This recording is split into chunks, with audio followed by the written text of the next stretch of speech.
Hello, I'm Pamela Miles. I've been a Reiki professional here in New York City for the past 29 years.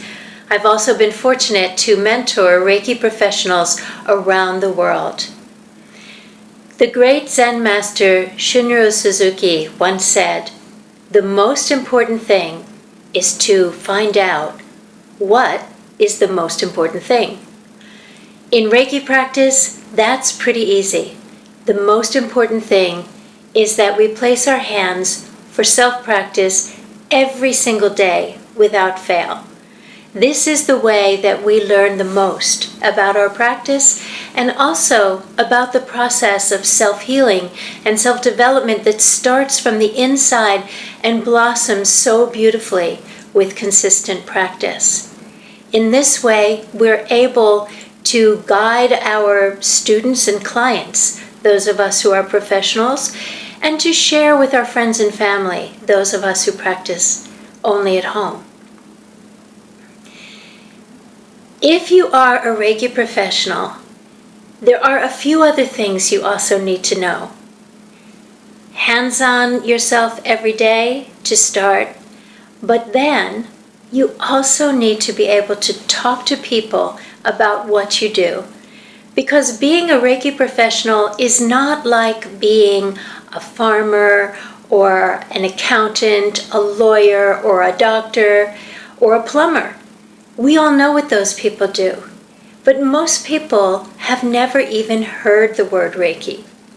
And many of the people who have some misunderstanding about what it means.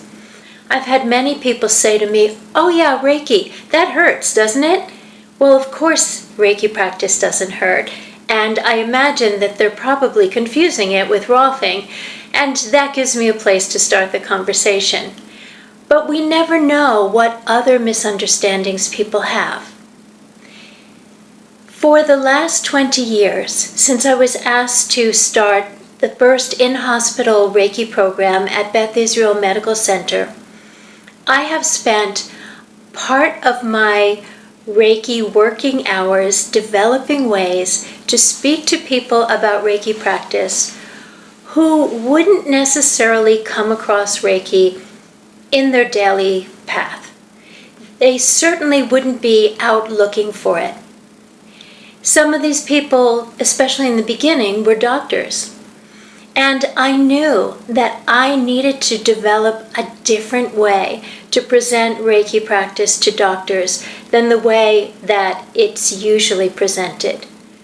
You know what I mean, right?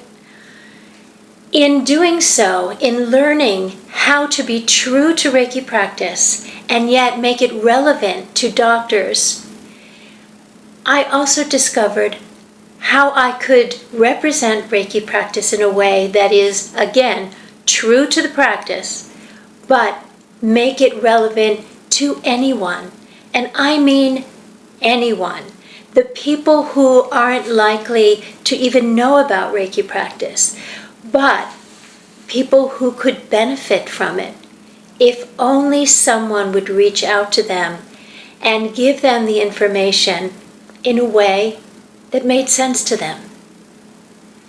So, although we know that as Reiki professionals, the most important thing is our hands-on daily self-practice, I'm going to venture forth and say that the second most important thing is how we communicate about our practice. I've developed a very simple 4-step system that can transform the way you talk about Reiki practice and your services so that people can see the possibilities for them. And also so they get to see a bit of you, because you're not just presenting Reiki practice to a prospective client, you're also presenting yourself as a Reiki professional. For the past about 10 years, I've been teaching this information in various formats. Each time I learn something new, and I have seen the results from people literally on 4 continents. I remember one lovely young Reiki professional when I left the presentation I gave in Dublin to 100 people.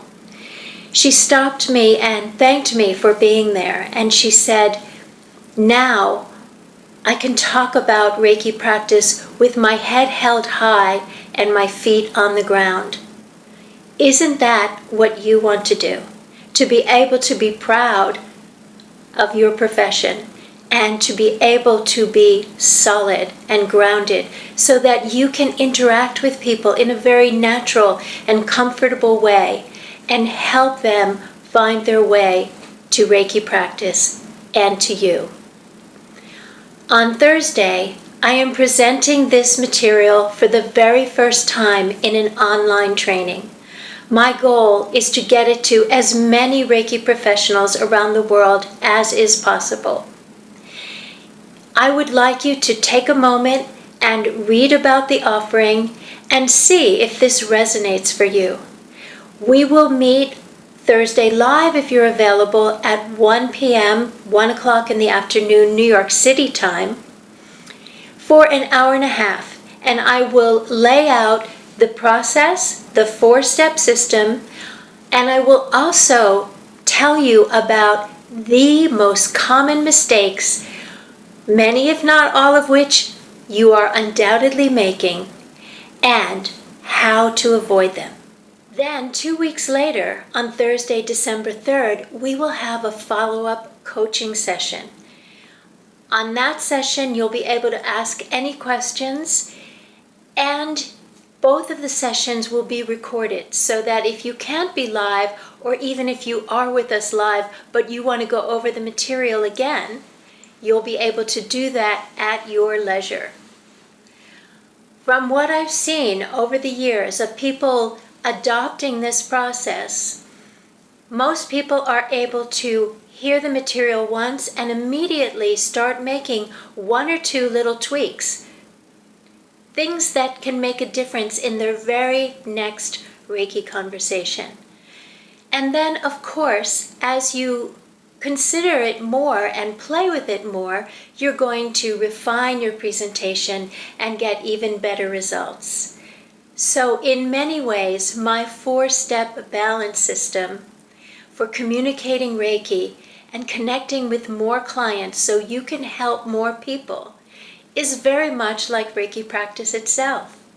It's very easy. You get fast results, but you get even better results as you keep practicing consistently. I hope to see you on Thursday. And now, if you would, please scroll down, read the details, hit the Buy Now button and join me. And if you have any question, leave it in a comment and I'll get right back to you.